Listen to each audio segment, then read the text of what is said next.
TADAO Ando, one of Japan's leading contemporary architects. He was born on September 13, 1941 in Osaka, Japan. He is a self-taught architect. He opened his own practice in Osaka in 1969. If you would like to know more about this inspiring and very great architect, then just watch the full video.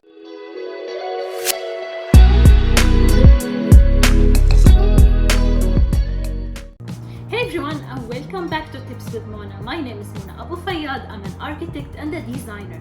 On this platform, I explain some architectural and designing content. If you haven't subscribed to my channel, please subscribe, like, share, comment, and hit the notifications bell on so you can get notified whenever I upload a new video. But for now, let's continue our video.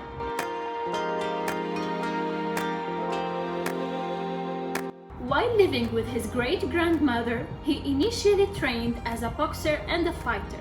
When young Ando came upon Frank Lloyd Wright's Imperial Hotel in Tokyo during a high school vacation, he was immediately moved by the force of architecture. He discontinued his boxing career less than 2 years after receiving his high school diploma, so that he may pursue architecture. Before traveling to see the architectural masterpieces of designers like Mies van der Rohe, Frank Lloyd Wright, Louis Kahn, Le Corbusier, he took night school classes in sketching and interior design. Ando returned to Osaka in 1968 and started TADAO Ando Architect and Associates, despite never having received professional training as an architect.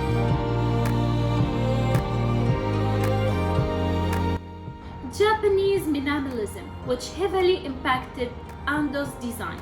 It is evident in his concentration on negative space and spatial circulation. Ando infuses ideas into his work with a thoughtful approach that allows for a complete, almost spiritual experience within his constructions, emphasizing simplicity and interior sentiments over outer appearance. The self-taught architect has always worked to protect his Japanese heritage, even while exploring other countries to learn about local designs and trends. He also regards his job with care, since he understands the importance of architecture in shaping or changing a society's or a location's identity.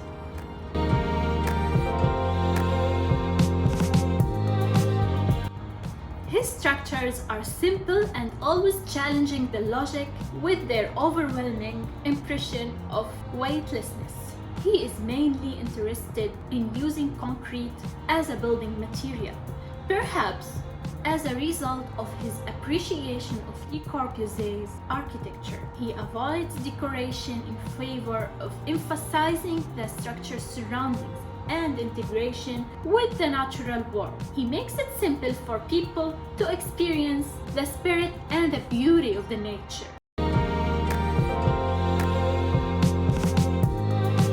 And now into the signature elements of TADAO Ando's design. He always likes to create use of the natural light. He always complements the contours of the surrounding landscape. He uses crude, exposed, and cast-in-place concrete for the elevation. He uses monotone colors for the building, and he always likes to use pure geometries for his building. And for the stairs are always crude in his building. Most of the time, stairs are exposed or freely hang. And for the handrails, they are always simple. They are either glass or just some kind of simple metals. As you can notice, for the openings and natural light, TADAO Ando's designs are always incorporating the natural light, and introducing big and unique openings in his buildings is always a big part of his projects. So you might notice big openings, some kind of unique openings in his building. And for the outdoor seating areas, it's always a big and main part of his projects. He always likes to create a strong relationship between the outdoor and indoor spaces.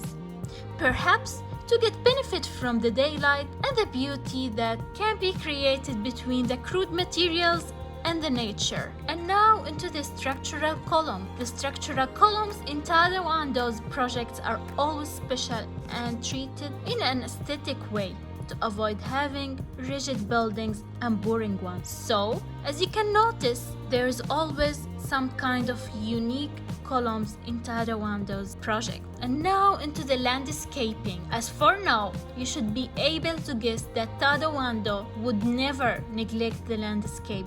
There's always a very strong connection between the landscape and his building. You can always notice the strong relationship between the hardscape and the softscape. And also, you can notice the pathways connecting the building to the landscape areas. And if you can notice, if you ever look at any of TADAO ANDO's project from a top view, you will find a very interesting shapes and very interesting relationships between the landscape and the building. Formal facilities like auditoriums are always straight to the point and minimalism to make them functional and comfortable. And it's really the same with the exhibition. They are always simple with few spotlights and different flooring materials to give you the feeling of integration between art and nature. Lift lobbies are always following the design intent of the project. So if the project has crude materials, you're gonna find a crude lift lobby. If the project is like modern, you're gonna find modern lift lobby, which really makes sense. What's really interesting in TADAO ANDO's projects is that ceilings are always simple, clean, and no MEP fixtures or no false ceilings are introduced in his projects. So whenever you look at the ceilings of his projects, you will find either track lights or simple spotlights. And that's what makes his projects really amazing and eye-catchy and really comfortable to the user.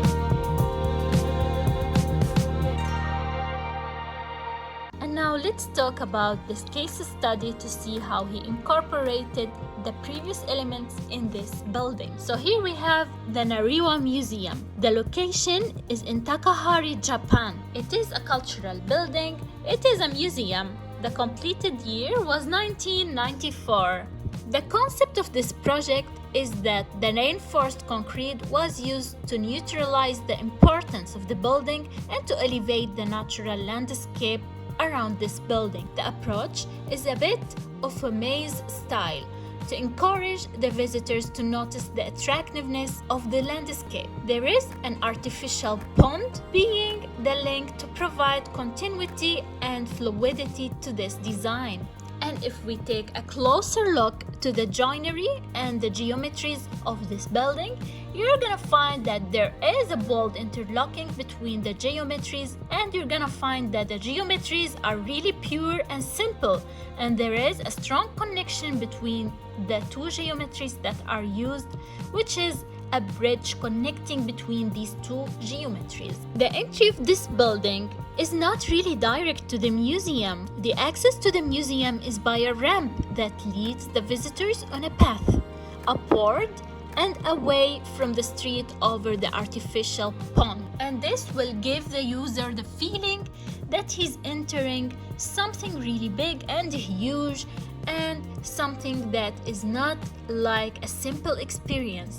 The openings of this project are big curtain walls to let the interior of the space communicate with the landscape outside the building, because the landscape of this building is really important to the project. The semi-outdoor spaces, as I mentioned before, TADAO ANDO likes to create a strong relationship between the outdoor and indoor spaces. So, the museum has terraces and outdoor seating areas to create this really strong relationship between the softscape, the hardscape, the interior of the building, the seating area, and the pond. And then, the water court is provided instead of a dry ground. This water court is done over the natural slope in the plot all around the museum's concrete walls. And this really gives the user a very comfortable and amazing feeling to experience in this museum.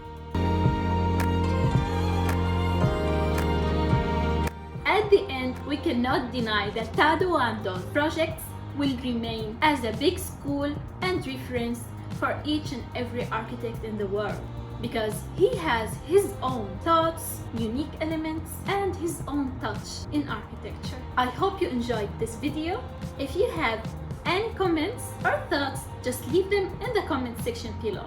Please don't forget to subscribe, like, share, comment, and hit the notifications bell on so you can get notified whenever I upload a new video. But for now, I'll see you in the next one. Bye!